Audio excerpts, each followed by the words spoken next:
What to do if your ex refuses to divide joint accounts. Hi, I'm Tim Blankenship with Divorce661.com. One of the more frustrating issues that can come up after a divorce is when your ex refuses to divide or close joint accounts.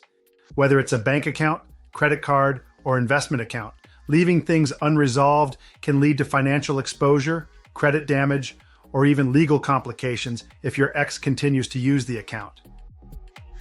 The first step is to check your divorce judgment. If the division of joint accounts was clearly outlined in your agreement, your ex is legally obligated to comply.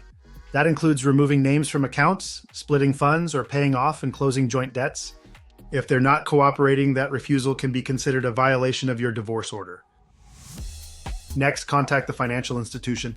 In many cases, banks will require both parties to authorize a closure or change, but you can usually freeze the account or request that no new charges be allowed. This helps protect you from being held liable for any new activity while you work toward resolution. If you're unable to reach an agreement, you may need to go back to court to enforce the order. Filing a post-judgment motion can compel your ex to comply and may even result in penalties or attorney fees if they've willfully ignored the terms of your divorce.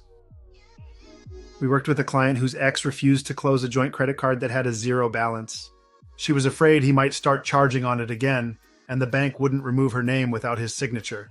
We helped her document everything, file the proper enforcement paperwork, and get the account officially closed through a court order, protecting her credit and peace of mind. At Divorce 661, we help clients handle real-life issues like these long after the divorce is finalized.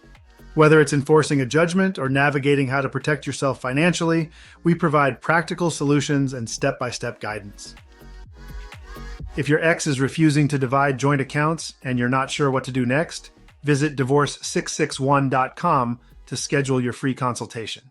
We'll help you understand your options, protect your finances, and make sure your divorce agreement is followed.